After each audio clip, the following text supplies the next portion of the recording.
Welcome to the Outer Realm with Michelle DeRoche and Amelia Pisano. Airing live on the United Public Radio Network, 105.3 FM in New Orleans.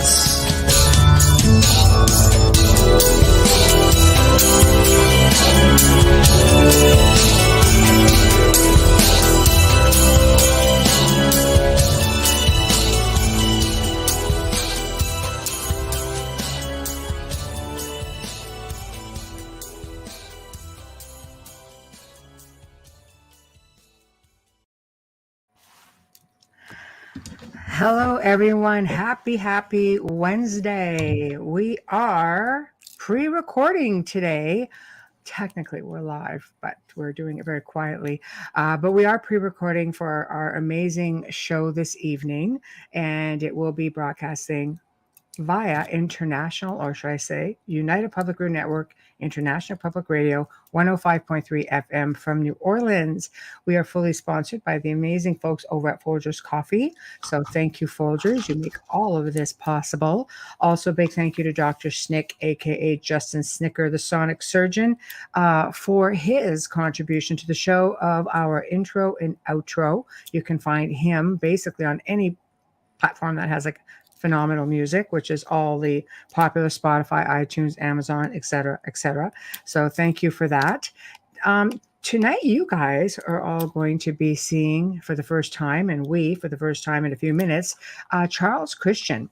And he's going to be sharing with us all his weird tales of the UK. It's just so close coming up to, the whole St. Patrick's Day thing, because of course Ireland is part of the UK. So I think it's just perfect timing. Anyway, tonight you're going to be able to catch it on all of our 8 platforms, which is going to be all the usual Facebook pages, Outer Realm, Canada's Most Haunted, United Public Radio, Joe Montaldo, UFO Undercover, News on the Flip Side. And it's going to be on International Public Radio, YouTube, and of course, UFO Paranormal. So please head over and catch us there. Amelia and I are going to be live in chat tonight. I know it's always so much fun. So we're going to interact with all of you guys there. But while you're over at UFO Paranormal on YouTube, please don't just subscribe, become a member. There's a lot of really good content going on that is not available to the public. We try to do something really special for members only. So please, consider doing that. But now we're gonna get on with the show. Yeah, so. Gotta adjust the camera. I'm trying to pull it without making anything obvious, and sorry guys, I'm not used to functioning. I'm not used to functioning during the day, so forgive me. Much better. Yeah, yes, we're not used to seeing our sets during the day. Sets. This is my office, but same. And I'm trying to turn it because I don't want the glare of the window in our. So you've got my holy side on this side. Because the lighting is just, we have it set up to go at night, but it is really difficult for our guests on the other side of the pond. So understandably so. I'm going to be honest. I've declined shows at midnight. So I can't imagine doing a show at 2 a.m. to 4 a.m. That would just be insanity. Even though I'm awake. 12 a.m. to 4 a.m. I've done that. And I've turned that down. So the next one I'm on, she airs at midnight, but we're pre-recording as well because she's being very kind to me. Right. And I'm really happy about that. I don't mind doing it.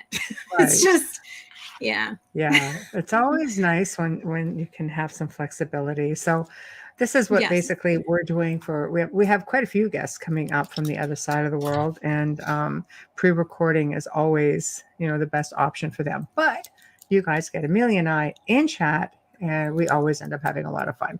And I'll still be posting up your comments and stuff because it's still going to be live again. And obviously it records all over again. Yes. So it's going to be all with your comments, and we're going to have a lot of fun. We always have a lot of fun. But up here. I love, he's just having a struggle today. I love the tales that come out of, the United Kingdom. I find, when it comes to like hauntings or any weird things, I think a lot of it They're the best. They were the first for so much. Like, you remember some of the real popular, without naming, some of the more popular paranormal shows started off in England, and it, it gave the world a taste of, whoa, this is a thing. This is great. Not like we all didn't know it, but they were the first really, to go public with it and such. And I thought, this is right on. I like it. And having visited myself and having experiences there, I thought, I'm cool. Definitely going, and I'm going to take up, I'm going to make sure that, and I hope you're coming with me, that we do meet Hamilton and Caul in person, even though I've been sending them different website links to entice them over this way, because it would be so much easier, because I have no intentions of flying anywhere for a while. Right. But yeah, so that's not something we can talk about on this show, but especially on the other side of the world right now, it's a little bit chaotic. I don't really want to be in the air. I don't want to be anywhere in the air near that part of the world. And it's definitely that. It's not the C word. There's, we're in the middle of a war. Definitely that, like, I was supposed to take a trip to Africa years ago, and then they had that whole I'm just going to say political thing because I don't want to say anything, and then YouTube pulls it off because I said it wrong. Right. And I didn't make it. And I have no intentions of rescheduling that trip because of the fear that it instilled in me then. Because I think about, what if you get stuck there, so that's a big one. That is a big one. Yeah. For me, it's, I love to travel, and I've a lot of places I still want to travel to, but I also believe in timing, and I just don't think the timing is right. I'll leave that right there. And maybe one day, sooner rather than later it will be. But right now I'm content to stay in my own little world. Me too. Reaching out to, millions of people like every single week. And we feel like you're all family. And, because you see us say and do pretty ridiculous things. So obviously like set up the show while we're on it. See? Right? See, like this. Like this. Set up the damn show while I'm on it. There we go. See? Amelia, the light's missing. We don't just say it. We actually mean it. We live it. So, but what we'll do is send, we're going to send our guests an invite. So do you want to go over his bio? Yes. And then we'll get the show started, because I'm really looking forward to this. I love his bio. And I a lot of times I will take a bio and I will rewrite it myself for the show, but I couldn't think of a better way to put this out there for the audience to get to know him, because he wrote it so well. Right. Charles Christian is an English barrister and Reuters correspondent turned writer, podcaster, award-winning tech journalist, and sometime, get this, werewolf hunter. He now writes, talks, and makes videos mainly about folklore, urban myths, history, and the weird. So I guess I'm in one of those because I'm a weirdo. Yes, an English street newspaper once did commission him to go on a werewolf hunt on the night of a full moon. This is where England is just far supersedes our side of the world, I'm telling you. Spoiler alert, he didn't have one, or the werewolf didn't find him. He was born a chime child with a caul, so according to legend, cannot drown at sea, but can see and talk to ghosts and fairy folk without fear of coming to harm, allegedly. I love his wit. I love it. And I'm really looking forward to speaking with him today. Yeah, I did I've already sent him the whole invite. So I am hoping now that we're going to be able to get him through and see what's going on, because this is all interesting. So there we go. It's been sent. Yay. I want to make sure. Yep, it did in fact send. So I mean, come on. When you think of England, I think pagans, I think druids, I think fairy folk, I think there's so many anomalies. Power spots. Everything. Banshees. It's not just the Ripper. Oh, geez, no. I think, again, the power spots. I think just paranormal. I think culture, it's so old. And culture, the culture. Yeah, all of it. There's just so much to talk about. Even when visiting, it was just like, you don't know what to see first. You're going through parts of England in Europe where cities are built upon cities. And the spirits there, the residual energy that compounds onto itself, to me is fascinating. And then you have all of these power spots that amplify so much activity also. I mean, some of the best stuff comes out of England, seriously. Like, so it's going to be werewolf, right? The werewolves isn't that one of the places? I mean, we've seen the movies, The Werewolf of London, and well, the werewolf comes in, like, there have been, if you go to Romania, for example, in Brasov, they have a tradition that on every full moon, wolves come down from the mountain into the courtyard. Wow. So I couldn't be in two places at one time. Like, do I wait for it or do I go to the haunted forest? You've told that story. That's right. It is. It's really wild. So I think this is just something that, again, we fall into cryptids. And do we find that are they ETs? Are they time travelers? Are they dimensional? Like, do they just slip in and out of portals? I don't know.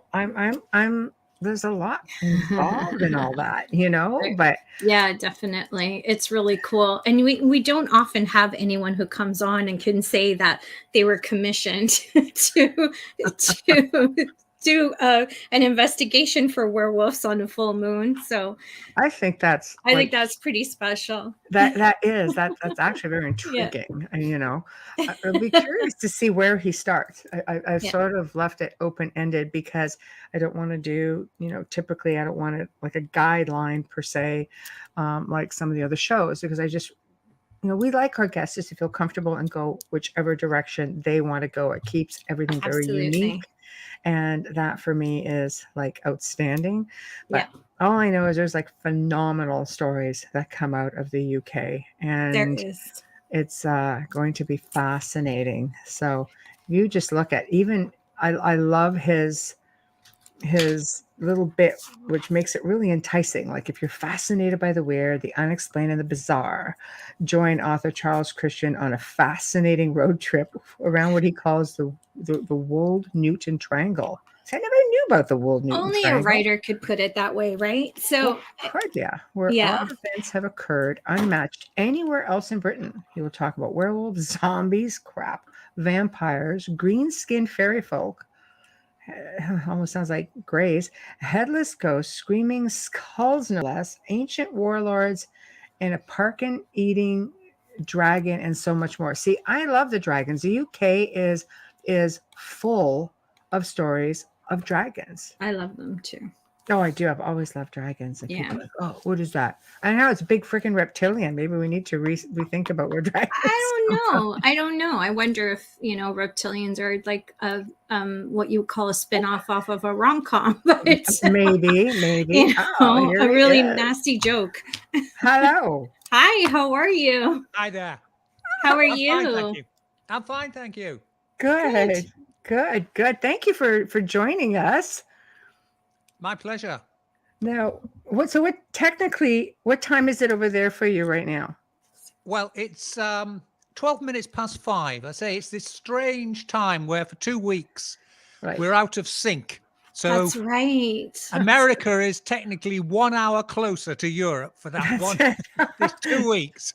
I know. We were going over emails. So is that 5 for me? I'm like, all I can say is you're 5 hours ahead of us technically, but let's just check it out when we get started. So wow, I forgot all about the time change on Sunday. That would interfere. Because 2 weeks later, even Europe, Italy as well, it's for 2 weeks right now. They're 7 hours ahead of us right now for 2 weeks. Yes, indeed. Yeah. And we get the same. I think we get the same for about 1 week in the fall as well. Right. Yes. Are you going off daylight saving time now? I believe so. Well, we've just switched over last weekend. So a few days ago. So we're still caught in the daylight savings time. And it's strange because not everybody, if you go to the United States, part of it actually doesn't convert at all. No, actually, they just passed it yesterday. That's why I didn't mean to interrupt you. They just passed it yesterday in the Senate in United States that they are going to just ixnay that whole fall. They're just keeping it as standard, and usually Canada follows suit. right after, because we do so much business with them. Yeah. So it just makes things easier on the border. Right. But yeah, we'll probably do the same thing. Right now we have this crisis called a war going on that we're assisting in. So it's been really hard for our parliament to sit down and talk about that. And, you know, this little V thing that's going around the world for the last 2 years as well. So I don't know. I guess they have more people in Senate in the States that they can concentrate on something like that. But Canadians don't have that kind of time. Our parliament is small. Apparently. No. One specifically doesn't want to address One any specifically of it. doesn't have time for anything unless it's a camera. But we won't mention him or his pink shorts. Our pretty boy who heads up I didn't vote for helm. him, can you?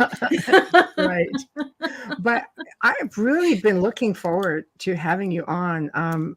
You know, I've got friends and family in the UK. I love it. And just reading over the bio, and obviously, you know, you have that little niche at the top that says, if you're fascinated by the weird and unexplained, you had me at that. Just like, yeah, vampires, werewolves, zombies. So, I mean, what I like to do typically is start off with humble beginnings and just to try to figure out, like, you know, did you have personal experiences as a child or a young man? Like, what led you to this point? Because it's so vast, but it's so fascinating. What brought you to this part of your journey? I suppose it was, I grew up in the north of England in a town on the coast, and the house I grew up in was very, very old, right on the harbour side. And the back part of the house was medieval and the front part was Georgian. So we're going way, way back. Wow. And it was a very, very spooky house because so much had been added onto it, and because in the past it had been used by smugglers. There were odd little passages that just went nowhere, and there were walls that sort of swung back to reveal a kitchen that was lurking down there. Exciting. See, it's great. You'd think a kid would love that, but most kids would be terrified.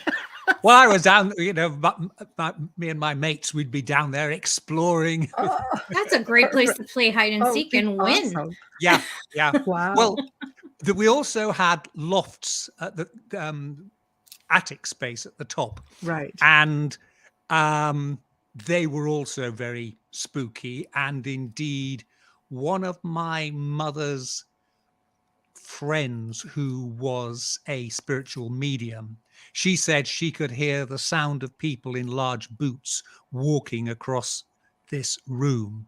Wow. And it turned out that my great grandmother on my father's side, she used to allow fishermen from other ports who were trapped in the harbor because of bad weather to stay there. Wow. And they would have had big, long sea boots, as they did in, you know, we're talking the end of the 19th century. They would have clumped around there. Yeah, certainly would have.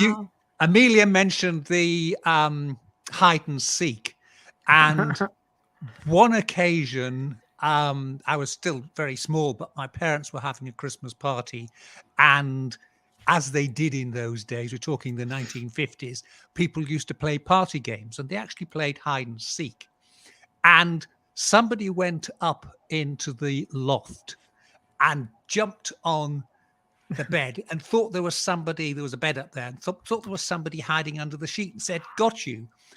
And then discovered that this body, it was a woman's body, but it had no legs or arms or head. And so she had a big screaming fit. But it turned out it was my grandmother's dressmaking dummy that... Oh, my God. You know, there's a shape to have the abdomen of a woman, but nothing else. So you can fit it. And that had just been laid there, on there, covered up, out of the way to keep the dust, and say this poor woman had gone there.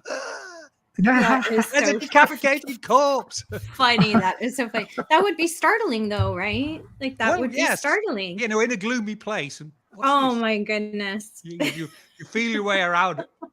There's no head. Oh, just the gift that keeps on giving. I would love to live in that house. I'm just saying. No kidding. I would be happier than a pig in mud. Like, oh my gosh. No, I think it's great. I mean, I think people don't realize the history. Like this house is, it's haunted and it's 1872. That's old for this part of the world. You don't realize when you get over to England and parts of Europe. I mean, it's really old. I think some of the oldest buildings in the UK go back to the 800s that are actually still functional, don't they? Like, they really go back. They go back. I mean, I now live in a part of England called East Anglia. That's the bit that sticks out on the East Coast. Yes. And that has a huge number of pre-Norman churches. So these are churches that were built before 1066. Oh, and my gosh. A lot of them are still in use as places of worship, every day, well, at least every week. And they just stay there. And you do find with old properties as well that bits get added on and bits get added on. And I say we did extensive building work on my parents' home at one point and took down some wall coverings, and you could see there were the beams in the walls, and the walls were 3 feet thick, and you were going back to the 1200s or so, and it's just been bits stuck on it. When you did that kind of work where you were restoring and renovating, did you find more activity in the house or no change at all? No, it had been changed around a lot, and the parts of it had been completely demolished and rebuilt. So in the end, there's not a lot of the old left there in it. And I say it was one of those properties that was let and then sublet, and different bits were leased out and changed, and it became a commercial property. My parents had a shop. The property surrounding us, that had been part of the same house, was a cafe and restaurant. So it was all changed and modernized, and really, I think, wiped away the traces of what had been there, which does happen. I mean, if you sort of take that view that ghosts and the like are almost a form of like a video image. I think it's sometimes called the stone tape theory. Right. That, just a residual left over. Residual in the brickwork and so on. And if you change it too much, you destroy it, and it's gone. It goes. A bit like, you treat an old-fashioned videotape badly, eventually there's nothing there, just interference. That's true. That's true. And it really does take away from the theory. People make assumptions that just because it's very old, that it's automatically haunted. I think there's more imprints, leftover energy than anything else. Not everything has a ghost, even though it looks like it may. Yeah. Well, I think it's fair that if we take the view that the ghost is some form of psychic imprint, the ghost must have had a reason for doing that psychic imprint, which is why where there's been murders, things of that nature, because there's nothing more traumatic than being murdered. Absolutely. And things of that nature would do it. And if there were deaths in the house, that would do it. But of course, in modern times, most people now don't die in their own homes. They die in a hospital or a hospice. Those things have gone, which is probably why the houses that are being built today may never have ghosts, because there's never been events in there of that nature. Yeah. And, it must wear out after time. I mean, as somebody else once pointed out, how come we don't see ghosts of cavemen or people from tens of thousands of years ago? Maybe they were, but they faded away with time. Yeah, that's a great point. I would agree with that. I also believe that we leave our own imprints. Like let's say if you get into an argument with your significant other or a friend in one room, you just put out that high powered energy, and you walk out and you come back a couple of hours later, that energy still sort of sits there. It takes a while to dissipate, and then you kind of wonder why you're feeling a little bit of angst and feeling a little foul. Maybe just I find myself just sort of cleansing it out. Really helps, or replacing it with better vibrations or better energy. Playing some music or something like that. I think over time, is it possible that with everybody, because especially building that old, it's changed hands, it's done so many things, there's been a blend of so many different types of energy. Do you think that will contribute to dissipating it, or do you think it's more that it's played itself out so many times that it's phased out? I think in terms of big traumatic events, they probably do play out over time. But again, I think, yes, the point you're making is very good, that there are so much, if you like, minor vibrations taking place. Yes. Again, I suppose, bit like the old-fashioned roll film cameras, where you got double exposure if you didn't wind it on. And if you keep taking the same picture over and over again of different things, just the same thing, in the end, it's just going to be a blur. And that's probably what it is. There's just, it buries it out there. But it's fascinating when you think about it. It's a great analogy. Being logical about it. A lot of people aren't always logical about it, but I think you just try to get past the excitement of, did I just catch something, whether it's logical or not. But the excitement and the experience, I believe. Absolutely. Some people wait their whole lives for it, never have it. So, and then others have it constantly. Yeah, exactly. Well, exactly. You do wonder, because I know some people like that, and nothing ever normal happens. It's always something else. And you think, what is the statistical chance that you just see endless ghosts after strange occurrences? Is it perhaps your imagination? No, not if it's people you that have passed on. It's really hard to. Oh no! Or people you don't recognize in someone else's loved one, and you're able to describe them. It's pretty hard to say imagination when you've never met them. But it becomes intrusive for some of us. Yeah, I was going to say, I think it's different when you're pulling forward loved ones, because you're very gifted to be able to do that, than finding an energy maybe that's trapped here. But in answer to your question, I think the odds are a lot better out your neck of the woods than over here. For example. Yeah, what I was meaning was, the people who mindset. Always their mindset is it must be something spooky. They're not spiritual mediums who are doing it. They're just people. And you think, are you looking for the supernatural when it's just the natural? And is your first reaction to say, it's from the other side, and without thinking, well, that could be a logical thing. It's, you see people now putting up photographs saying, look at these orbs. I've taken a photograph. No, there's a very long, boring technical reason, but it's something to do with lens flare and the lens flare and dust and the cotton in our clothes and the carpeting and the forced air heating and moisture. We've got 100 scientific reasons. Yeah, we've got a small Chihuahua dog here, very thickly coated, and when the light catches, it doesn't matter where it is, you just see these hairs floating past it. Floating all over top of the dog. With no good taking a photograph in this house, you'd see. When that became all these things zooming past. When that became big, Charles, was when moms started having these video monitors.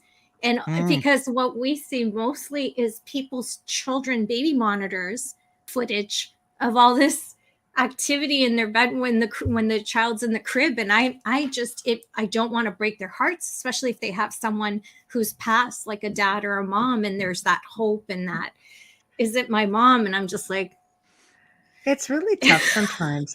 Our security cameras, we've been out of this house, let's say, for 4 months, Nobody's in the house.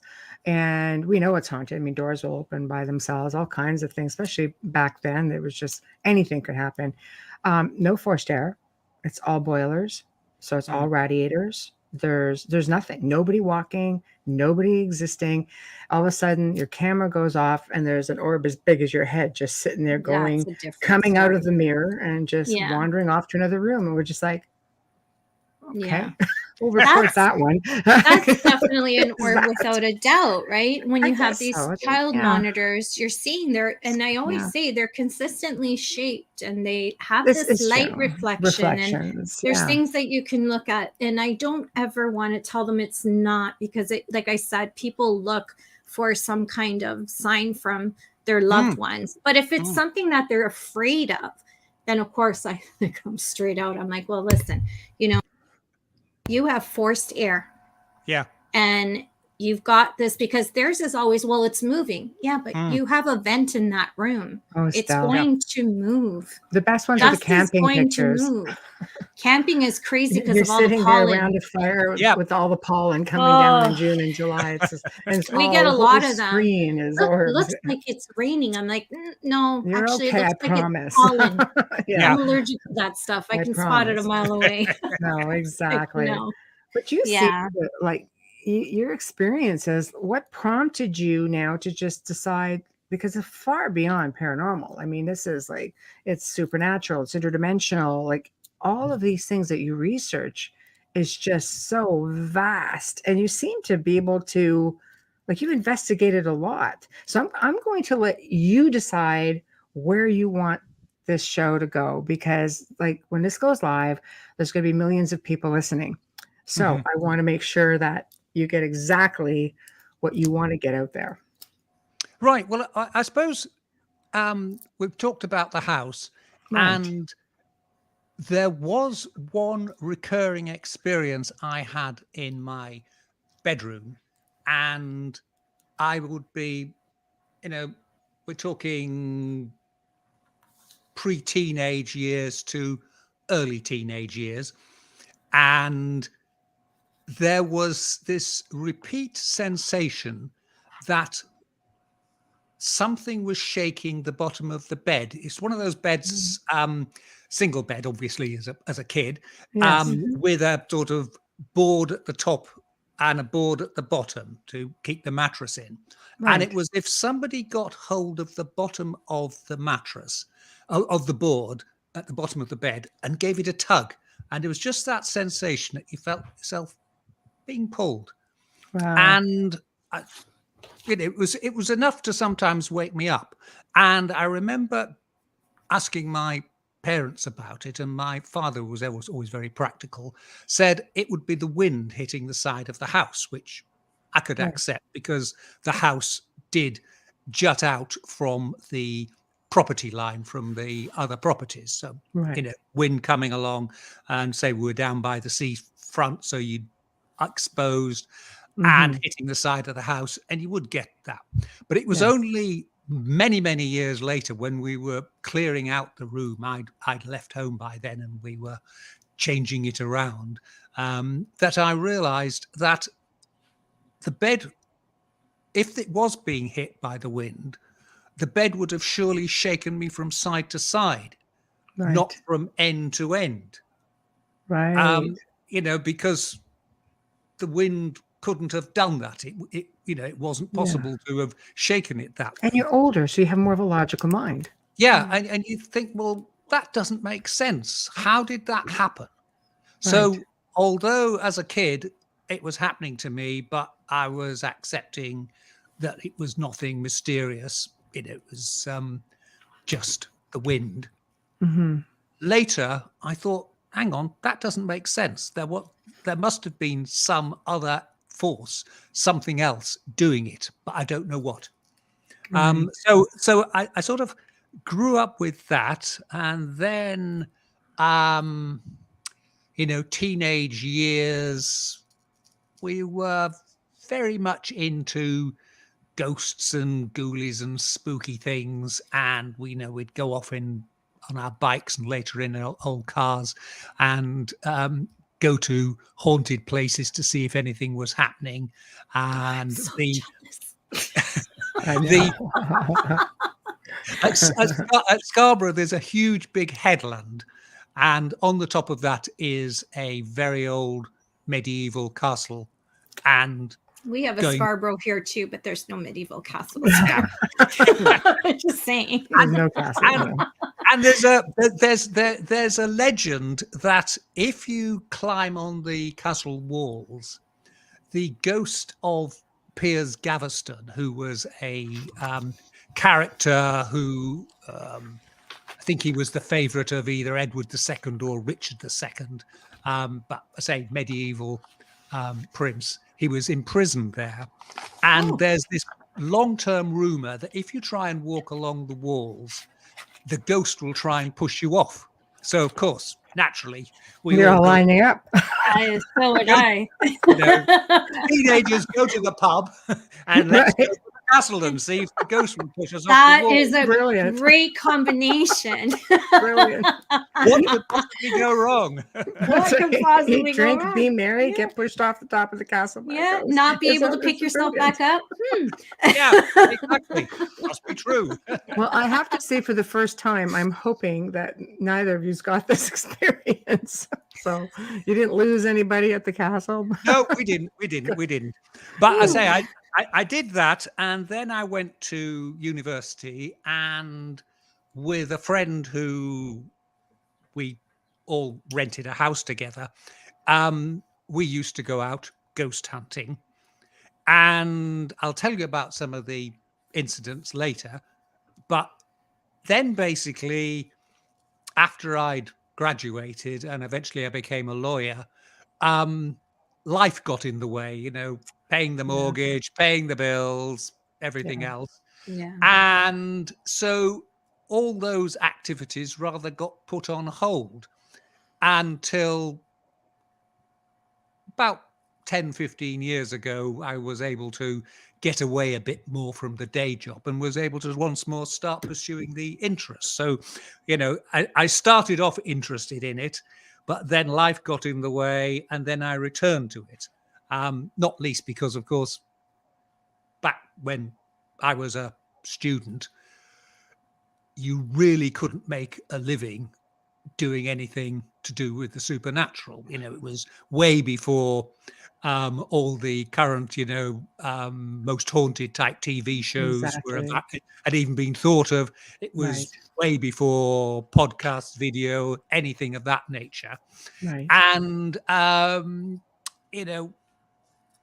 you could do it as a hobby, but, it sort of rather faded out as an interest. So I say I had this big interest at the beginning, then it rather faded with life, and now it's come back, and I can, devote myself to it, or devote myself to that and various other projects. But that. Right. So I say I went to university called Leeds, in the north of England.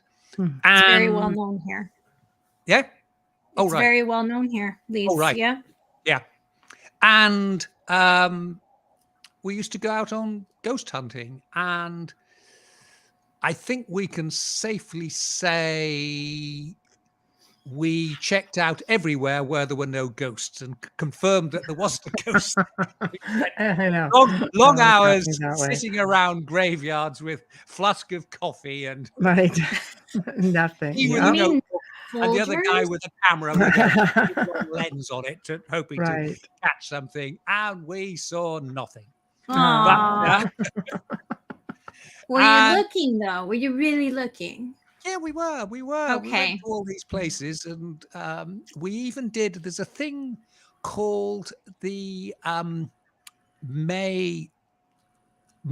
St. Mark's Eve ritual. St. Mark's Eve. Not ritual.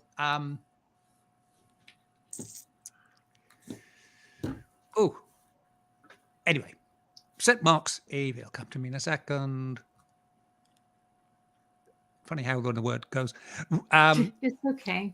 Yeah. Anyway, the idea was you would. The story was that on St. Mark's Eve, between the hours of 11 o'clock at night and 1 in the morning, if you sat in the porch of your local parish church, you would see the ghosts, really, I suppose they'd be doppelgangers of all the people who in the coming year would die and be buried in that churchyard, go walking past. Wow. And there was even a suggestion that if you saw somebody go into the church but then come back out again, that meant they were going to have a very, very serious illness. Oh, and, wow. a near death experience, but they'd get over it. Right. And obviously the last thing you wanted to be doing there is seeing yourself go past into the church. That's really not good news. No, that would have been good. And I say there's accounts of the St. Mark's Eve ritual going back to the 17th century of, quite long detailed accounts of people who, they'd all sit there in the church porch and see the phantoms go in and go out. And, it was in the north of England and over towards Lancashire, what's the other side of the north of England. It was a strong tradition that this was something that was real and happened. Right. And I say we actually went to a St. Mark's church and conducted a St. Mark's Eve ritual sitting there. And I say we saw nothing, but again, it was basically a schoolboy error because we hadn't realized that church, although it was surrounded by a graveyard, it was no longer in use, so nobody would be buried there anyway. But right. Wrong place. But yeah, you still have all the old ones, Yeah. Those are usually the more restless ones.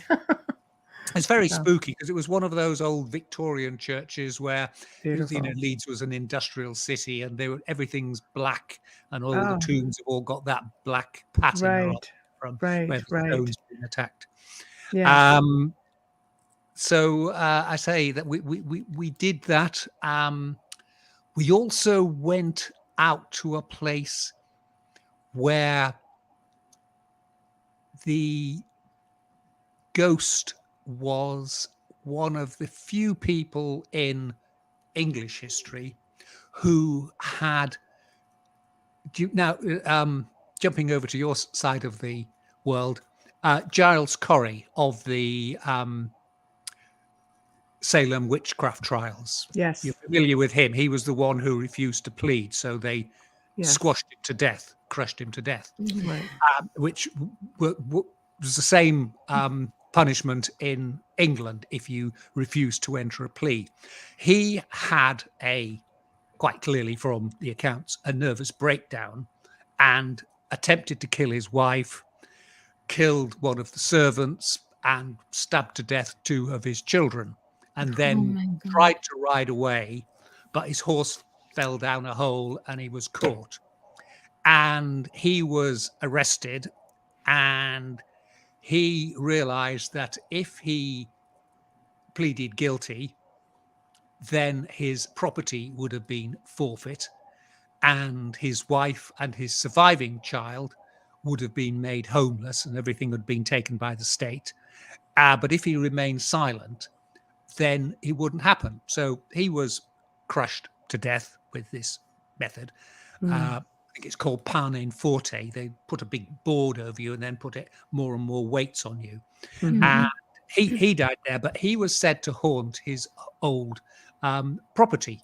And there's a very detailed account of, there was a school there in later years of schoolboys in the 19th century doing a sort of black magic ritual outside the church and dancing widdershins, reverse order, round their caps they'd put on the ground and calling on the ghost to turn up. And supposedly something did turn up and scared them so much they all ran away and abandoned all their bags and their caps there. And so there's been this tale that these woods around the church and around where the guy used to live were haunted. So again, we stalked out that place, but sadly nothing. But, wow. Maybe you just needed to get out there and start chanting. Well, that's it. Yes. When in Rome. Yeah. No, I don't recommend that ever for anybody listening. Yeah. I'm just playing. So people take it pretty literal. Have to be careful. Yeah. But, yeah. Right. So I say, we looked at various spots like that, and I say sadly didn't find anything. Wow. But 2 for 2. 2 for 2. I did then move down to London, and when I was at law school there, and do you recall, not necessarily personally, but you may well have seen it on the showing late night on television, there's a Hammer horror film called Dracula AD 1972. I do know it. Yeah. I do know it. Yeah. I'm a Dracula fan. I'm not surprised. Sorry, she loves anything Dracula, so yeah. Yeah. It's actually a very good one because it's got Peter Cushing as Dracula. It's got Christopher Lee as Dracula, and it's also got Peter Cushing as relative of Van Helsing. Van Helsing. Yeah. Oh, I have to see that. Yeah. There's also one of Mick Jagger's ex-girlfriends. It's one of the vampire girls in it, and there's lots. It's Jerry Hall. I think it was it was another one before that. Bianca something. I don't know. I can't remember it. Yeah. There's so many. So many of them. Hard to keep up. Oh, Mick. Yes, that was something, digressing. I read this week that makes you feel old. They're having their 60th anniversary tour this year. I could have sworn their last one was the last one. Yeah. I'm pretty sure that's why we all bought tickets in Toronto, was because the last one was the last one. Yes. Wow. It's great that they can do it. It's a bit like Tina Turner, isn't it? She's had about 3 farewell. But I love Tina. Nobody can touch They all do Tina. it. They all do the farewell tours and farewell again, and the Stones farewell again. And they have their own legacy, and I think they should keep going if they can. Why not? Yeah. Anyway, yes, we digress. But I say it's a good example of sort of swinging 60s Carnaby Street made into a horror movie. I need to watch that. And now that was actually inspired by an incident in London called the Highgate Vampire. I remember it. I know it very well. Earlier, where there were reports of vampire activity in Highgate Cemetery. Yeah. And Highgate Cemetery is in 2 parts. There's a modern looking part that's well kept, the bit that's got Karl Marx buried in there, and then there's the other side of it, which is very spooky, and certainly in the 1970s was completely overgrown, and they've got long catacombs, and it is just dripping in spooky atmosphere. Right. Very creepy looking place. And this was where this vampire was supposedly seen, and it became sort of a 15 minutes of fame overnight sensation with on one particular, I think it was May Eve, there was a mass invasion of people into the cemetery at night to look for the vampire. Lots of chaos and lots of vandalism and everything else. But there was a serious side because tombs had been opened and taken out. That's terrible. And and some of these supposed vampire hunters were staking them. However, I went down there during the daytime, and it was after all this excitement had gone down, and we found a tomb that had been recently opened, and the corpse inside say it would have been 19th century, so it was really just bones, Mm-hmm. had been beheaded, and a stake had been driven into its bones, and then it had been set on fire. So, oh my gosh, there sort of always has been this thing about whether it was just people jumping on the bandwagon and going there, or whether there was a serious black magic group, occultists, who were carrying out not so much vampire hunting as necromantic activities in there. Yeah, that's terrible. Yeah, so that was quite a scary thing, because we say it was spooky enough in daylight, this place. Oh, sure. And we sort of saw this tomb, and it was open, and the lid was off, and we sort of, it was above the ground, and we sort of peered in, and oh my God, there's this body there. So wow, yeah, that'd be a little bit much. It was. Right. I say, it sort of brings it home to you that there are magic practitioners out there, yes, who are doing their own thing, and the fact that it's the 20th century, now the 21st century, doesn't stop them. The fact they're still doing rituals of the sort that go back hundreds of years. And I say, the Hammer horror movie is based on the same thing, that they break into a churchyard and they try to bring up a body, and lo and behold, they get Dracula, who comes along and right. Says, happens to be in Highgate. Thank you for all the fresh meat. Oh no, for sure. There's still stuff that surfaces. There's still articles surfacing about Highgate. It's just something that just will not get put to bed. I think it's just maybe that people still wishful thinking, still go looking. There are people who researched it who still write about it. There's a lot of bickering about it. It's very controversial. Yeah, there were two investigators who really basically made their life's career on that. And one of them, David Farrant, he died about 5 years ago. And then there's Sean Manchester, I believe. Yes, Sean Manchester's still around. And so it's one of those things that's lived on a lot longer than it probably would have done. Yes. In other Do you think it should, like in situations like that, just because of the vandalism and such? Do you think you need to let sleeping dogs lie, or do you think it's just good for tourism to keep this stuff going, or like you say? I think it'll fade away. I mean, Farrant's now dead, so he's not squabbling with Sean Manchester. Right. And I think it'll just naturally fade away. I mean, that particular area of the cemetery is still controlled, and you can only go there with a tour guide, I think, an official guide. Which is good. That's good. Try and stop. Because unfortunately, with all of these things, once something happens, you get the copycat. And it always, even in crime. It's true. Happens.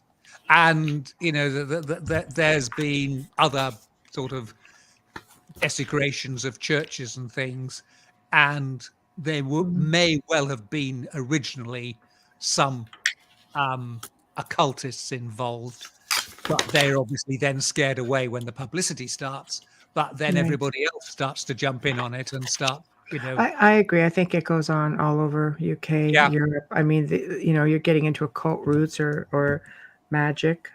People kind of giggle, say, "Oh, magic." They don't look at it traditionally as a very old practice that goes on in some of the oldest families throughout the world who have this knowledge. It's not something that should be trifled with. No, exactly. I mean, I don't think we probably practice magic like you see on TV shows where the magician has flames coming from the fingertips. Yeah, no, but, Merlin. Thank you. Yeah. Yes. But I think it may well be that we discover that magic is a bit like telekinesis and some of these other psychic forces that we don't really understand and which still gets treated by, in quotes, serious scientists as a pseudoscience, and they just don't take it seriously enough. Right. But all of these strange powers that some people possess, I think, people can influence physical objects. I think magic will eventually be discovered to be something of that nature. It's a natural force that we haven't yet really understood, and don't recognize yet as something serious. But it is actually something it is actually a real force that's happening. Yeah. It is fascinating for sure. So you come in and did you guys personally go and check out Highgate, or is that just you figure, we don't want to look for a vampire? It could be dangerous. What did you guys do? We thought, we'll go and look for a vampire. But so you did, yeah. We thought we'd do it in daylight. Right. Just in case. This one he's asleep. No. According to Lord, yes. Wouldn't that be, or twilight, whichever way. I know. It's because they're still out in the day in twilight, but they sparkle, whatever. But would it be difficult to spot one unless you're going through caves or, I don't know, haunted mansions like where Michelle lives, and maybe their basements, you'd have a better chance. If you look at Hollywood or even folklore, they always live so grandly because they're said to have lived for hundreds and hundreds of years. So that's a lot of accumulative wealth. So of course, you have these big mansions. So did you start hunting mansions? No, we didn't. No, they have enough wealth that they can make sure people like me don't come in. And of course, now they've all jumped on the bandwagon with ghost hunting, and a lot of these mansions and old hotels and things make a considerable part of their money on hosting ghost hunting. Yes. It's quite the livelihood for them. It is. It's a source of revenue. Going back to my hometown, there's a big hotel there called the Grand Hotel, huge edifice, and that's long been reported to be haunted. But it now, one of its main sources of revenue is, monthly ghost hunting weekends. It's huge. Yeah. Yeah, it's big business, and so it's changed things. And whereupon once upon a time you could say to somebody, "Do you mind if we have a look around?"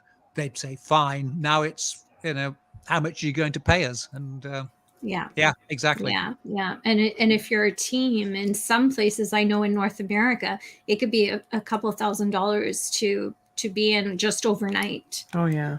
So that's big business. It's kind of scary too, though, when you think of it, because you think about the activity that stirred up from a previous group when you come in. Was it always there, or is it something they conjured in? Or it's hard to validate any of that. Well, you've also got the thing with if you have a group of people there, some of them are going to be, if you like, jokers, and they go, "What's that?"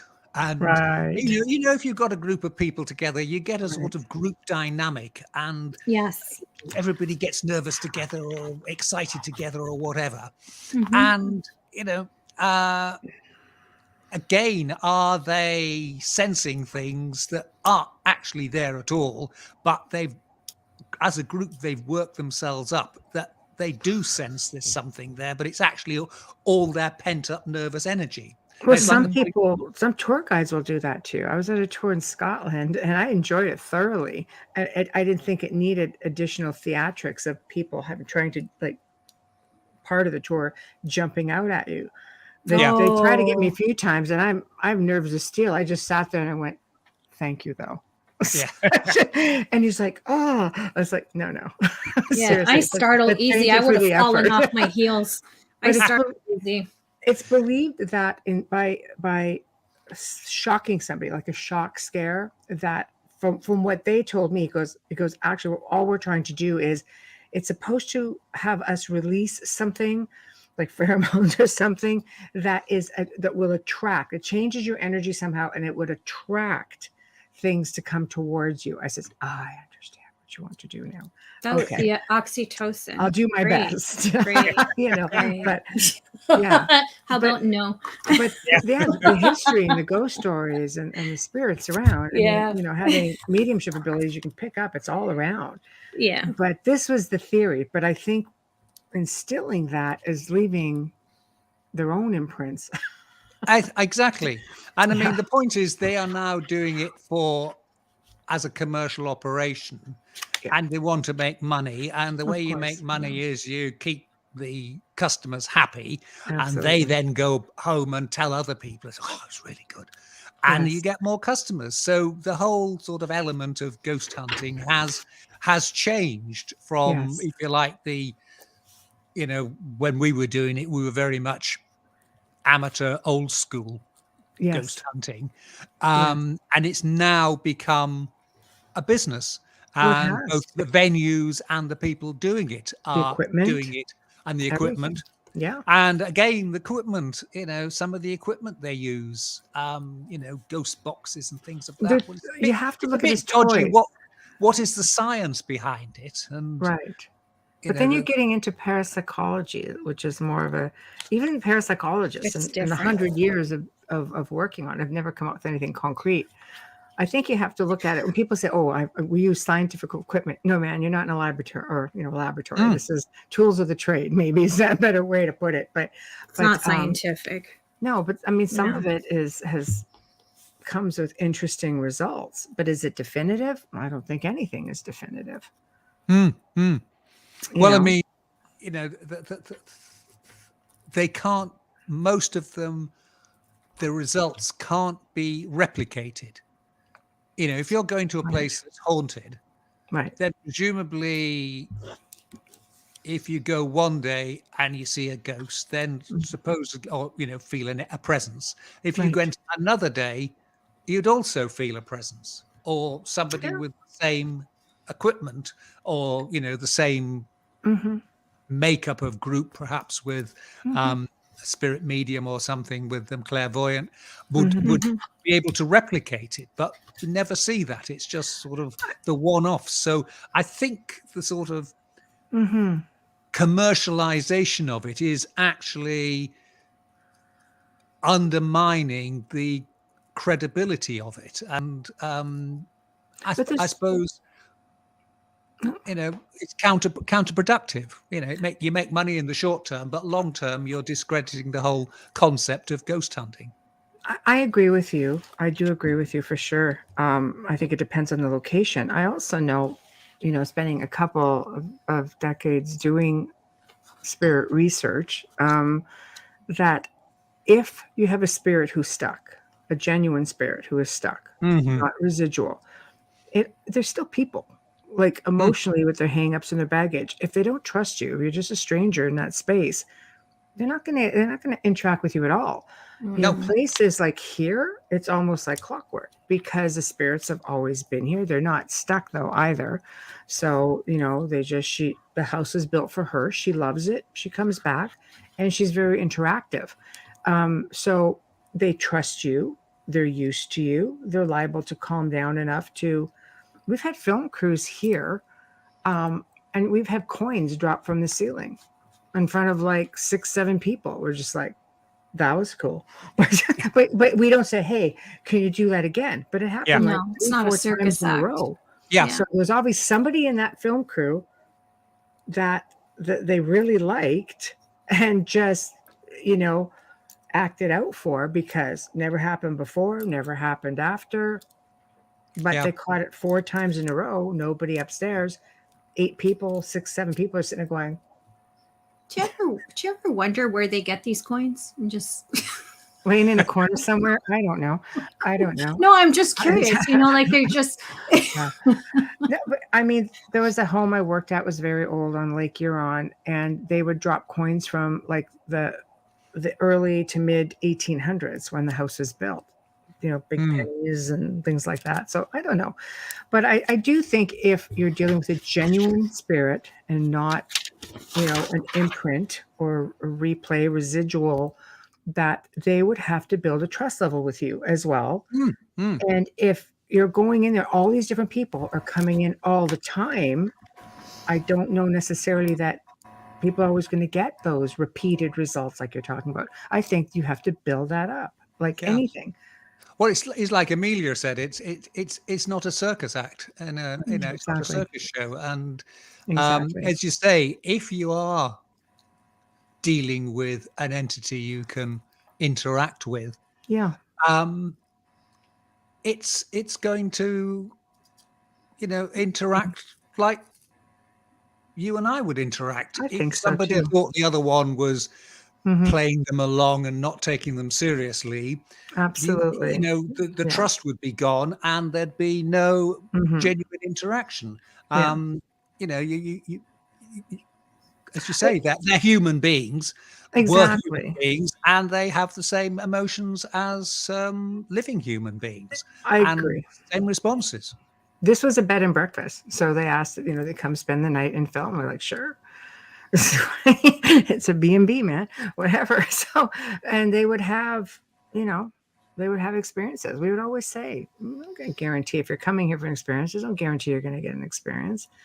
Most of the time they would, or people just hear things walking around and things like that. It was never anything that dramatic, so I'm glad they captured what it is that they wanted. It was actually a comedy that filmed here. Totally, because they like the surrounding of the house, right? You should send them the clip. I know. Oh, they have all of it. Yeah, it's just like, but you're here to film a comedy just because the house is very unique, and it's the way it looks and the way it's decorated, and it was just like, what? Nobody's laughing now, I bet. But whatever. But paranormal is a different breed of its own. But I also especially like how it, like with your opinion, do you think that paranormal is associated with cryptids and ufology? Because there's that theory now that's floating around that you're reading a lot more about it. They figure everything somehow joins together. Paranormal activity stems from, let's say, contact with UFOs or extraterrestrials, or cryptids are actually, well, some believe they're extraterrestrials. People believe they just come through dimensionally speaking. I am fascinated about the Wold Newton Triangle for this reason. That you made mention in your blurb at the top of interest, because most triangles have a mix of literally everything. Yeah. The Wold Newton Triangle is an area of countryside about 10 miles from where I grew up. And again, it's one of those places that didn't think too much of as a child, go up there and go around. But later I started putting together all the pieces and realizing this is just one focal point of weirdness going on there. Okay. I mean, the thing that started it off was when I was young, we were driving back, thing you used to do in the 1950s, when, you'd go out in the car with your parents on a Sunday afternoon, and go somewhere. And we were driving back through there, and we passed an old pub inn on the side of the road. And my mother commented that during the Second World War, the Women's Royal Army Corps, they were the women who did behind the lines support work for the military that previously men had done, and the men were at the front. So these were, people driving lorries and trucks and things. Right. They were given special permission that at night they could use a detour, which would have added 20 miles to their journey, to avoid going past this house because it had a reputation for being haunted. And what struck me sort of later on thinking about it was, there's a war on, petrol was rationed, and yet somebody high up in the military thought it was important enough that people weren't made to drive past this spooky place. So it got me thinking about it and, digging into it. And this particular property still standing, but it's always had bad luck. Whoever owns it can't make a run of a business. It's been pubs, it's been cafes, it's been mini hotels. Whoever has it, they last 2 or 3 years, and then they give up and sell it, and somebody else gets it. So it's a sort of real bad luck house. And then, you think, well, that was intriguing. And then I started looking at other stories and other elements and realized that we did actually have this triangle bordered on one side by a road, on the other two sides by the sea with a large headland. And despite the fact this is a rural area, and probably there are less people living there now than there were 100 years ago, because obviously farming is a lot less labor intensive than it used to be in those days. Mm-hmm. There is such a mass of folklore, ghost stories, weird occurrences happening there that you think this place really needs to be better known. There's tales of fairy folk going back to the Middle Ages. There's this huge stone monolith at a little village called Rudston, which is this enormous big stone, and it's actually next to a parish church now. But it's huge, and it's taller than any of the stones at Stonehenge. And in its heyday, it would have been even taller than it is. There's a lot more now that's sunk beneath the ground than there was, and the churchyard's built up over centuries, so it's not as imposing as it would have done. But once upon a time, it was erected about the same time as Stonehenge. So you're talking, 2000 BC, so 4,000 years ago. Yeah. This would have been this huge, great big stone standing there in the middle. And, analysis of the stone reveals that it was dragged a very long way to get there. And it would have had to be dragged because there were no rivers, and it's on the top of a hill, so you couldn't float it there or anything. And then there's earthworks. There are remains of what are called wood henges, which are like Stonehenge, but they were made with wood, which sort of modern archaeological testings can show where the wooden pits were. All the ghost stories, and it really was this focal point for a ritual landscape. There were hundreds upon hundreds of burial mounds there, the tumuli, barrows. A lot of them have been destroyed by farming because, again, these were going back 3,000 years, so there's a lot of time for them to go. Some of them still remain, or the stumps of them still remain, and they were massive, and they were burials of high-profile people because the grave goods found in them and so on. Wow. So this area that was a relatively unpopulated area, people were wanting to be buried around there. So there was this magical feeling going way, way back there. And at one end of the triangle, there's a area called Caul, which used to be marshland. And archaeologists have found remains of a lake village and woodworkings going back 10,000 years. And they found masks of they're called deer frontlets, and basically it's the skull of a deer, and the horns are slightly sawn down, and a couple of eyes are bored in the front of the skull, and they're worn as a mask so you can see through them.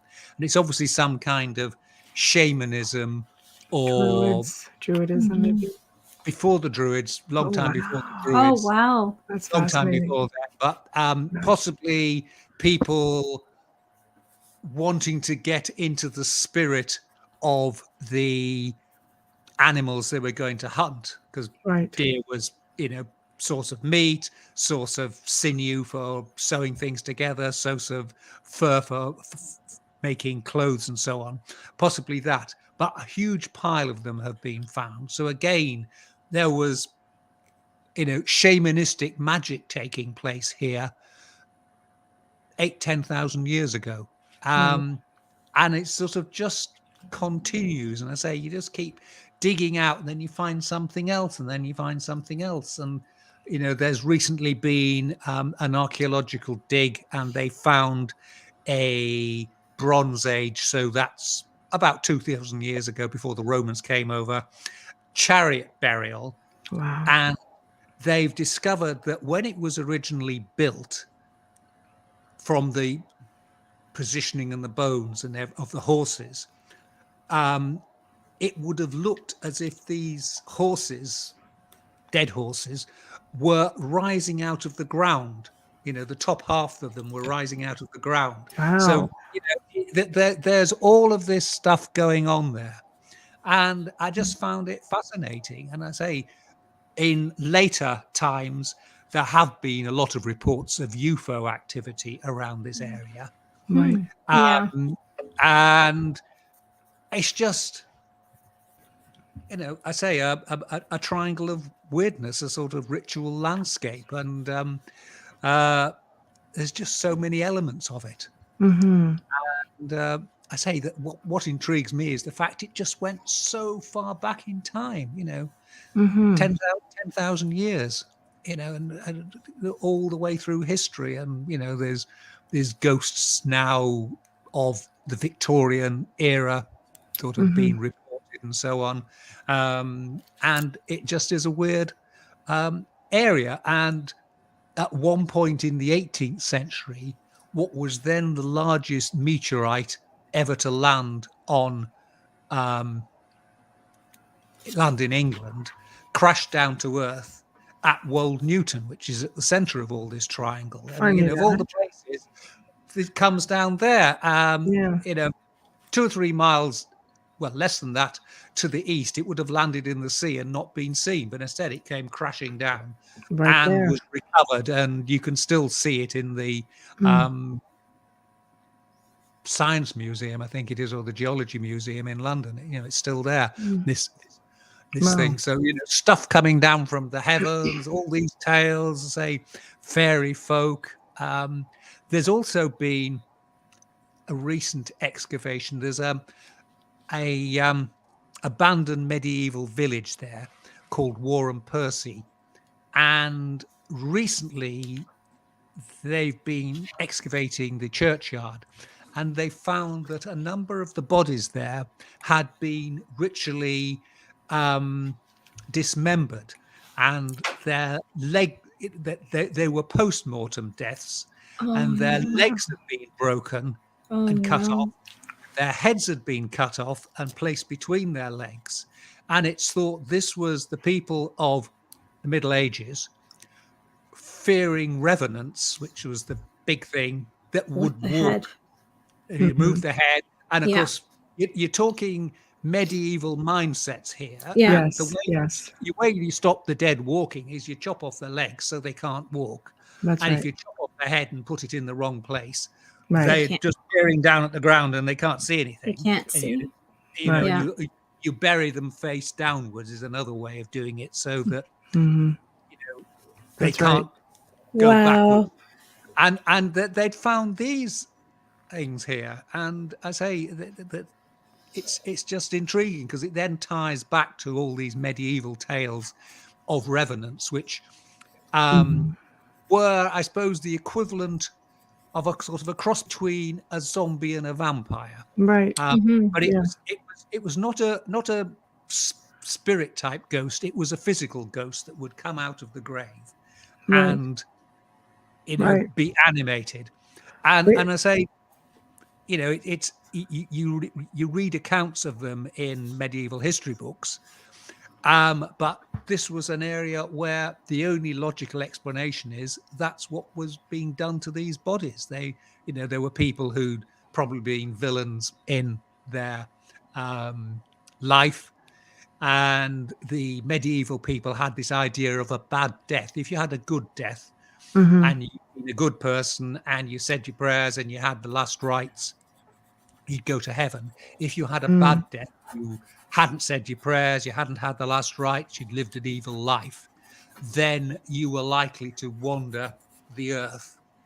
And say this was a manifestation of it. They were taking precautions. These people might come back to haunt us, so let's deal with them. There are cemeteries like that throughout Europe. Like it must have been like through the medieval ages. Like there's that are archaeologists are starting to discover. Yeah. Yeah. And you get a lot of that in the Balkans and the Carpathians, which is one of the sources of the Dracula type stories of vampires. It's the same thing that people don't want these evil people who are evil in their life. They are concerned that they will come back to haunt them in the afterlife. Yes.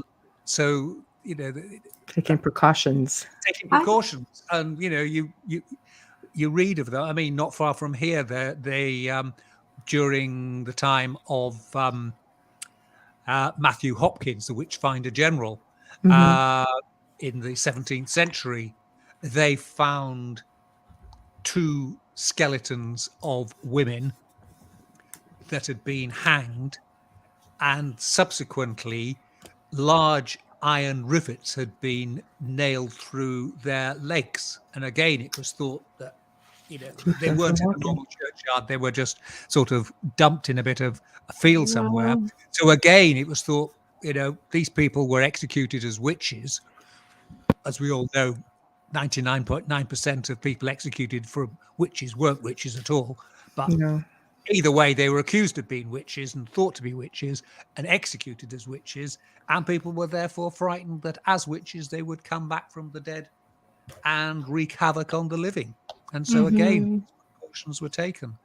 So, it's one of those things that the whole mindset. We remain terrified of the dead.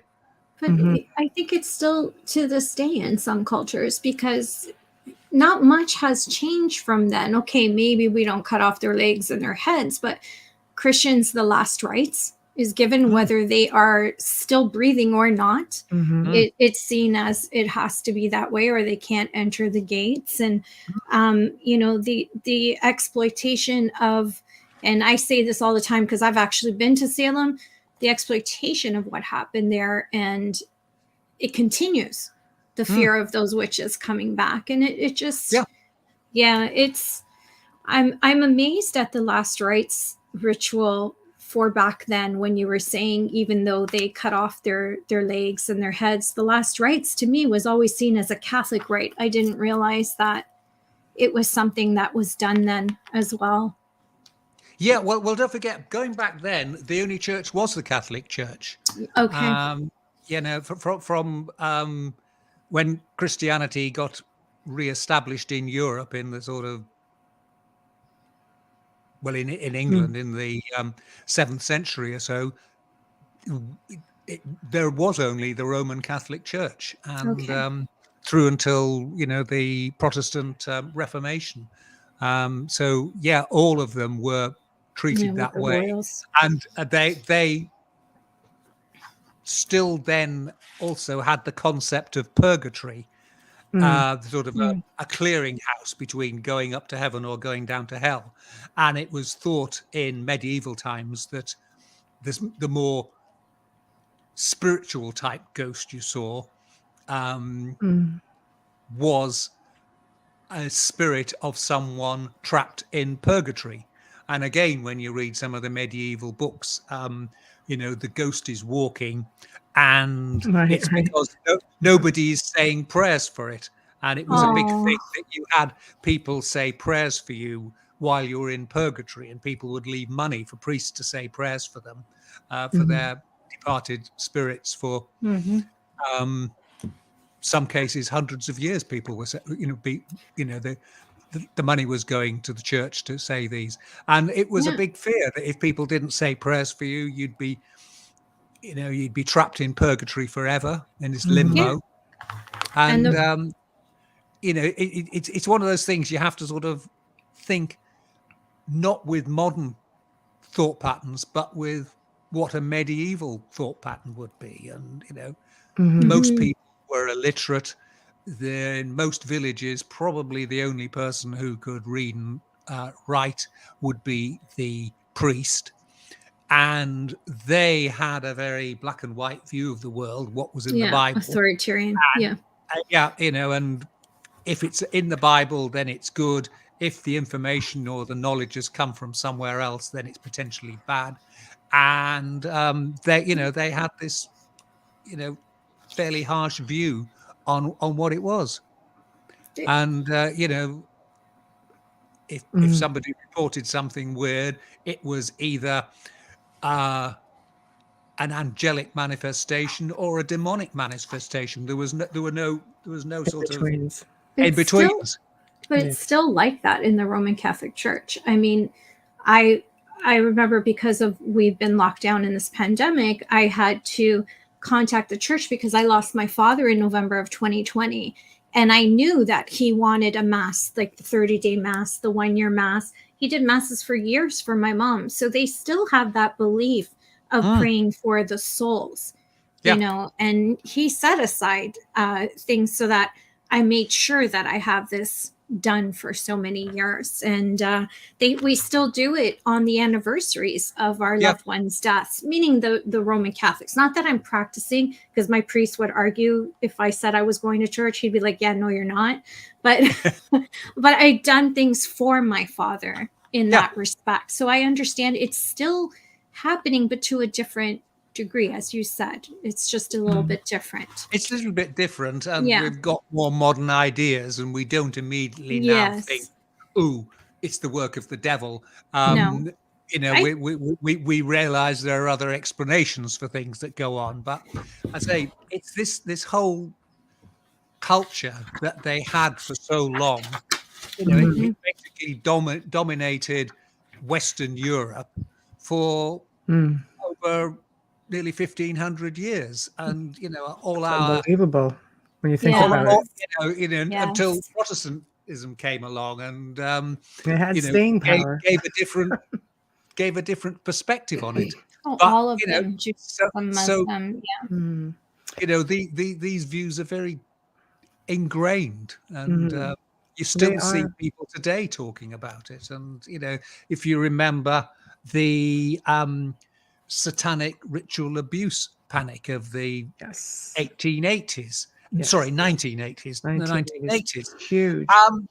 Huge thing. It was big in the UK as well, in certain parts of the country. And the things people were saying and talking about, it was like the things that the witch hunters 500 years previously were talking about, and nothing had changed, and it was still the work of the devil, and anything to do with witchcraft, they were devil worshippers, and they were sacrificing children, and it was all sorts of stuff, which, like when you read some of the witch trial reports, it's all stuff which you stop and think, and you think, well, that's physically impossible, that couldn't go on, it's just nonsense, but everybody's excited. Oh, it's happening. And the beliefs run through.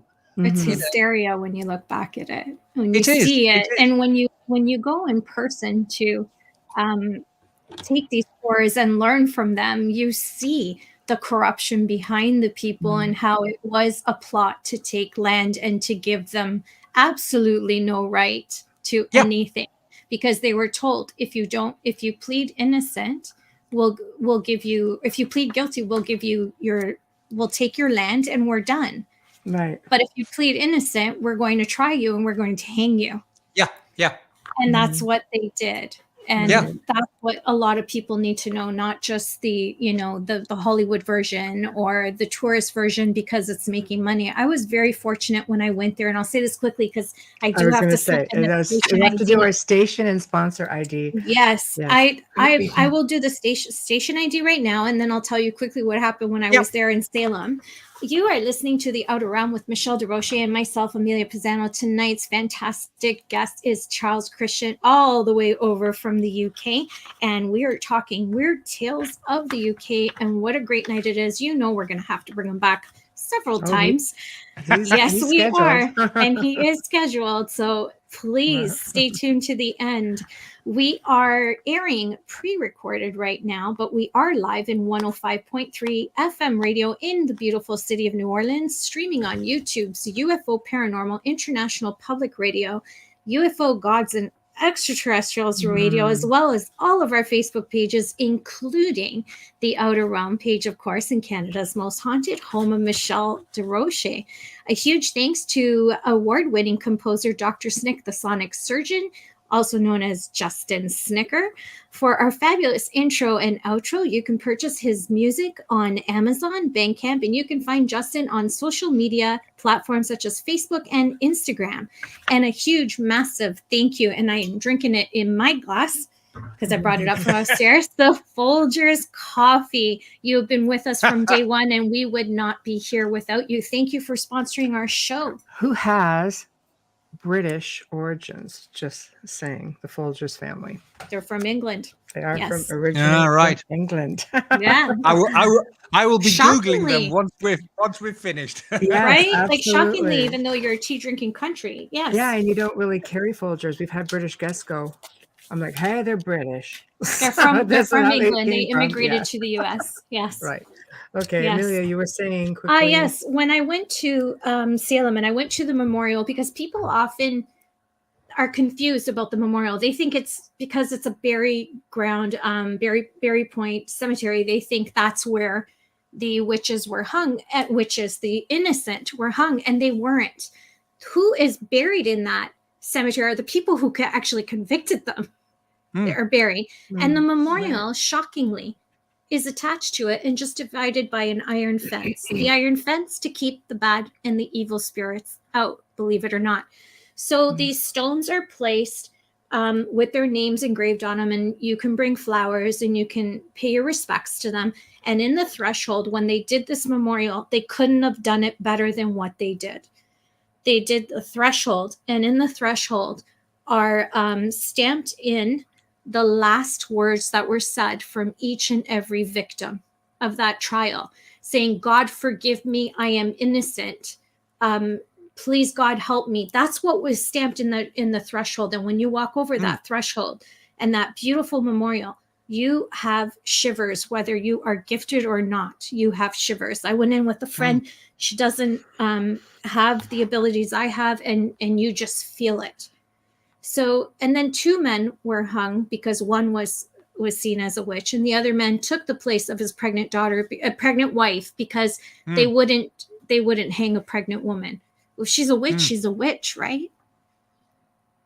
This is where we have to start to think, what the hell, instead of, oh, they wouldn't hang a pregnant woman. No, they wouldn't hang a pregnant woman. Why? Because she really wasn't a witch. But they had to kill someone because they had to make her look guilty. Yeah. But why didn't anybody stop? If she was a witch, would you not hang her pregnant or not? Because you'd be afraid of the evil spawn coming through? Okay. That's what I'm saying. Like, for me, I know that a lot of people love the place. I find it exploited because I got to speak. I had the opportunity to speak with someone who used to give tours. He just happened to be there paying his respects, as he always does. And he told me the stories of the way people who live there generally do not like what's going on, because they don't like the exploitation, because their people are not, we're not giving respect to them. And we don't know where they're buried. We know the mound where they are. We know the hill where they are, but they were in a mass grave and no headstones.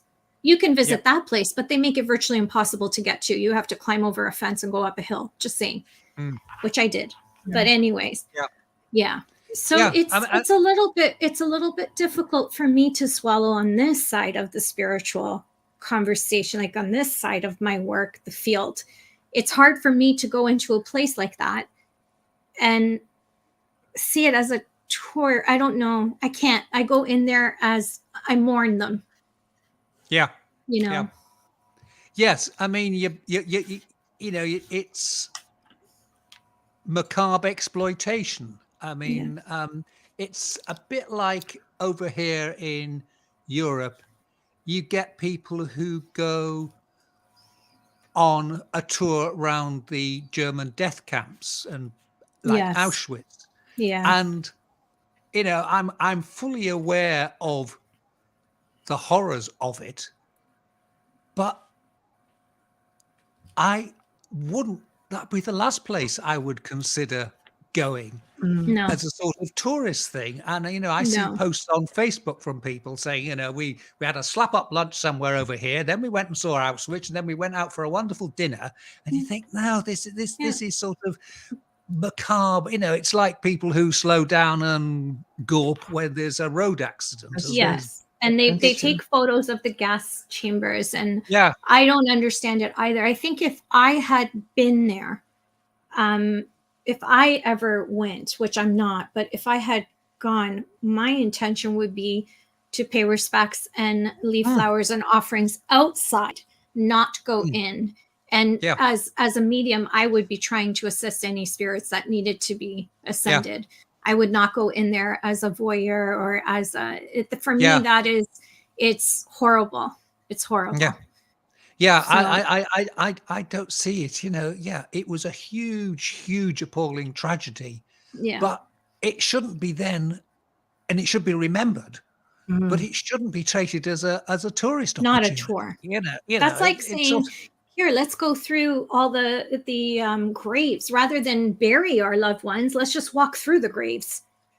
You know, it's for me, it's the same kind of thing. There's a lot of tragedy, but I do understand the curiosity of the paranormal field looking for it. I do understand that, but there has to be a balance, I think.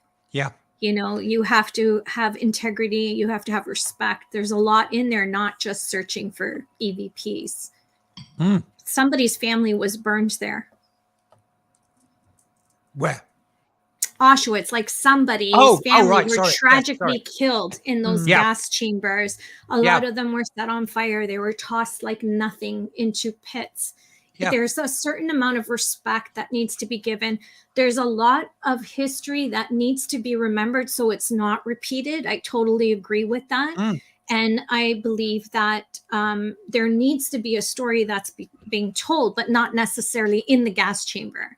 There's other places for that. There's museums. Exactly. Yeah. You know. Exactly. You don't have to poke around it, as you say, like a voyeur. No. It's disrespectful. Yeah. I went to the 9/11 memorial, and my intention was to see if I could help ascend any spirits when I went through. I cried so hard going through there. I literally rushed out and couldn't do the tour properly. And I'm against it. But anyways. Yeah.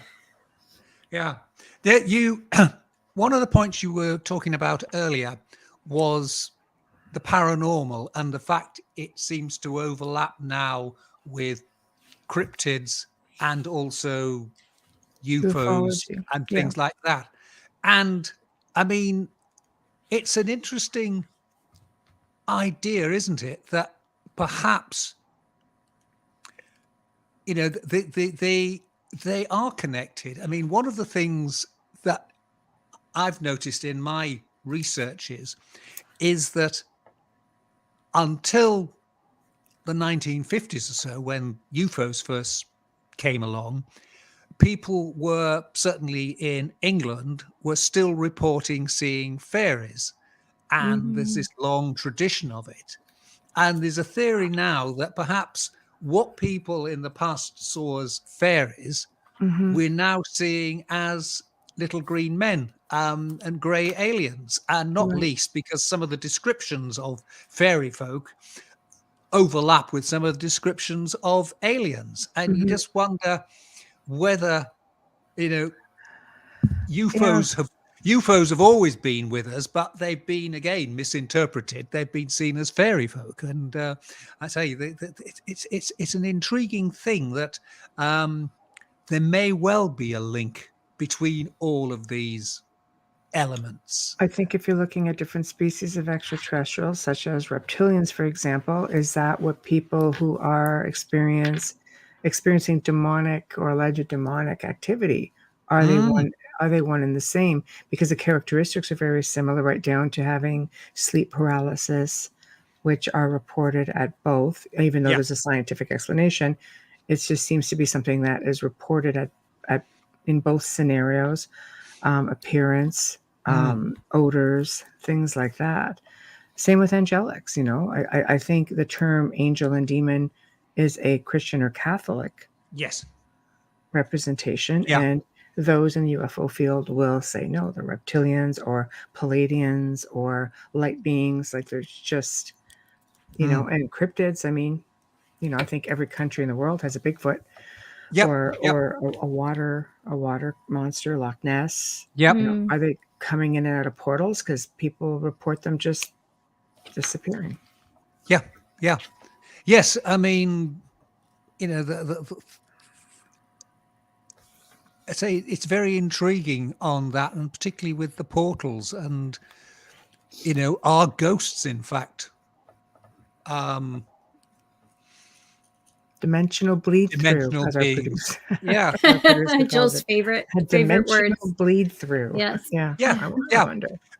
Well, the best example I heard of it was, it's like you're living in a big apartment block, and you're on your floor, and you can hear things above you, and you can hear things in the apartment below, but you never actually see those people.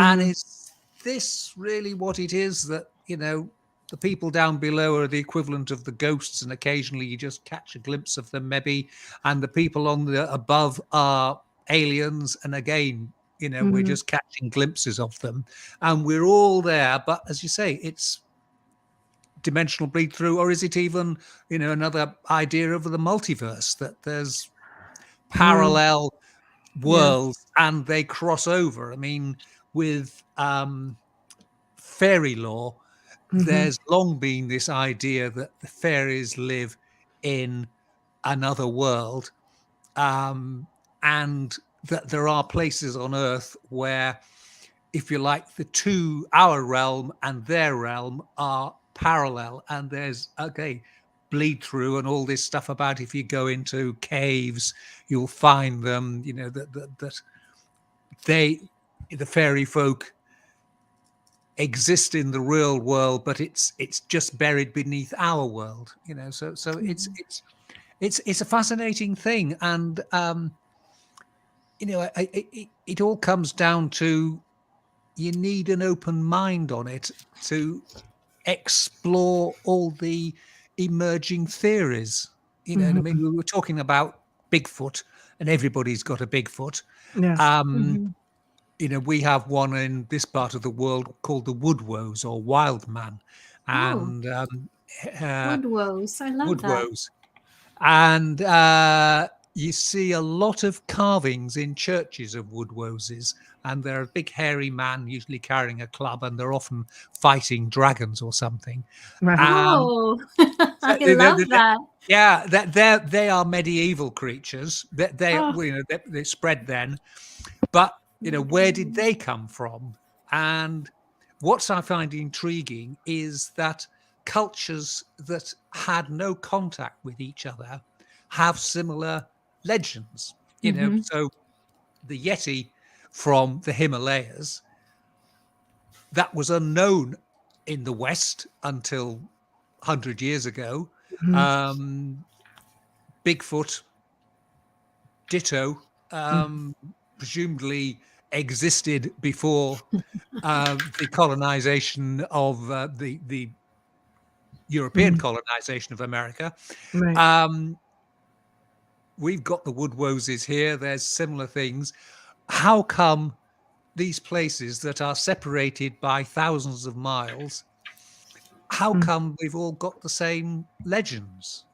And the same characteristics, everything. Yeah, and you're starting to get with archaeology, people are finding that the human family tree is a lot more complicated than we first thought. And it used to be, Neanderthals, and they became extinct. Cro-Magnons, who are us, came along. Now we know there were lots of other species coexisting for a long time. And indeed, us lot Cro-Magnons, Homo sapiens, interbred with the Neanderthals for some time. So, but you've got the Denisovans in Russia. You've got the on the Isle of Flores in Indonesia, the little hobbits, the miniature small people. There's a new excavation going on in China, and they found another hominid that is human-like. So you're suddenly finding it's a lot more complicated, and some of these species lived relatively recently.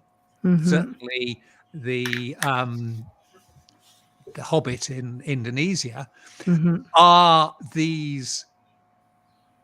The Yeti, Bigfoot, everything else, are they relics of other species that we haven't known? And, they've wisely spotted that the best way to survive when humans are around is to avoid them, because, humans will naturally try and shoot and kill them. Of course, except for the indigenous who, who have coexisted with these beings. Yeah. It's all throughout their oral history. So why is it that it's just the modern, the modern people who feel they have to hunt these things down and search for them? It's like curiosity, I understand, but we just don't seem to be able to live in harmony with anything. With our indigenous of all over the world, the ancients even, all lived in harmony with these beings. Exactly. Yeah. Right.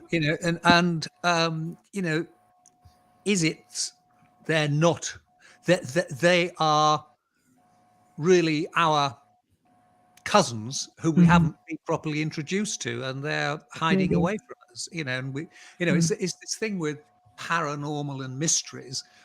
A lot of the things that are mysteries, it's because we don't know the answer. It's not because they don't exist or that they've been made up. It's that we just don't know. We've got missing knowledge. We don't know about them. That's right. It's like how did they build the pyramids? And you'll get people saying it was the aliens. No, it was built by humans, but we don't know why. Kept from us. Yeah, but we don't know how they did it. But just to say, oh well, it must have been some other magical force. And it's the same with cryptids and the like.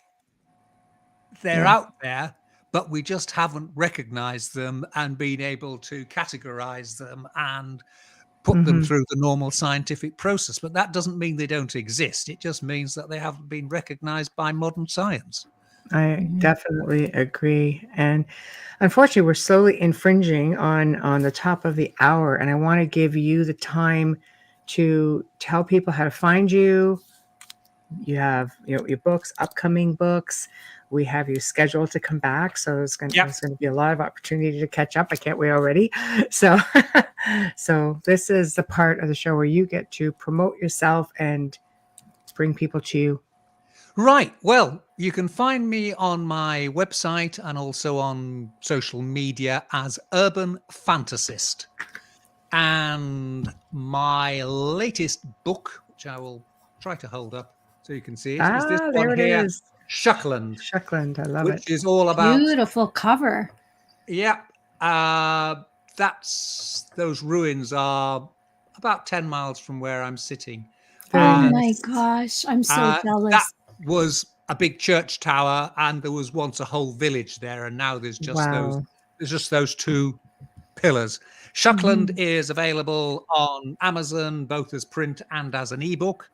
And my next project, I've just delivered the manuscript to the publisher. So we'll see how it goes. But it is an anthology of witches and sorcerers, but taking it from the historical perspective, right from biblical times through to modern times, and obviously going to a lot of coverage of the Salem trial. Oh, I need to read that. And I've been putting a lot of historical context into it, and the fact that all these witch hunts were mainly, as Amelia was saying, property grabs, and people had vested interests, and it's a recurring theme all the way through with witch hunts. You think somebody's got another motive for why they're doing that. So I say that should hopefully be out probably later this year, but I say the manuscript has only gone in last week. I can't. Well, we won't have it for the next show, obviously, but possibly the one after that. For the one after that, another 2 times, which is indeed fantastic. Yeah. Well, I really want to thank you so much for joining us. It was such a pleasure, and we don't often get to do this in the afternoons. We're extremely laid back, which is really nice, because the chat room's not on fire. We have to do that tonight, but yes, the chat room's not on fire, so it really gives us the opportunity, just to make it more like really round table, like we're just hanging out and talking, and not having a whole lot of other questions that we have to tend to. Not that we don't like it, just saying, don't think, we love you all, but this is really nice. So no, it's been great. It's been lovely talking to you both. Thank you so much. It will air this evening, 9 p.m. Eastern time, and I will email you after that, and we'll let you know. Indeed, let me have the links, and I will promote them and plug them as much as I can. You were such a joy, and I learned so much. Thank you so much. Well, thank you. No, it's been a delight talking to you. Thank you. So until the next time, but I will be in touch later on. Yes, indeed. You have an email my morning. Yeah. Okay. Thank you. Shall I click the leave button now? Please. Sure. Absolutely. Have a good evening. Thank you. Bye-bye, Charles. Thank you. Bye now. Bye-bye. Bye. Well, we have come to the end of another fantastic segment. So thank you all. Thank you all. I'm thanking you all for tuning in, because we're going to be in chat with you guys tonight. And it's going to be a whole other party. Yes, it will. So big thank you to Charles Christian. It's just delightful. He has so many different things to talk about. He is coming back on for those who really enjoy the show. We have him coming back on June 22nd, and he is scheduled again for later in the year. So just for those of you who want to catch up with him again, June 22nd is the next date. And honestly, we just touched on a smidge of this man's knowledge and his stories. So look forward to more amazing stuff coming from Charles Christian. Big thank you to Folgers Coffee. Couldn't do it without you as always. A huge thank you, Dr. Snick, aka Justin Snicker. We love and appreciate you as well. Remember to stop by UFO Paranormal Radio, subscribe, but get a membership, guys. You guys are going to have a lot of stuff you're going to miss otherwise. Even stuff from Amelia and I. We've been talking about doing some extra stuff that you're only going to see as a member. If you'd like to communicate with us, please only on the Outer Realm Contact at gmail.com, the Outer Realm Contact at gmail.com. It is too difficult to man all of this personal social media and all the group pages. This is the best way to get us. So please consider that. Tomorrow night, we welcome for the very first time, Dr. Scott Taylor, who is an experiencer of, get this, because I've never heard of it, a shared NDE. So you're not going to want to miss that. A shared NDE. So tonight we will see you in chat. And I thank you in advance for tuning in, since we won't be able to do it via live radio. So we will see you guys in chat room probably around, I would say we'll probably be on time this time. So it should be around 9:10 ballpark. Thank you.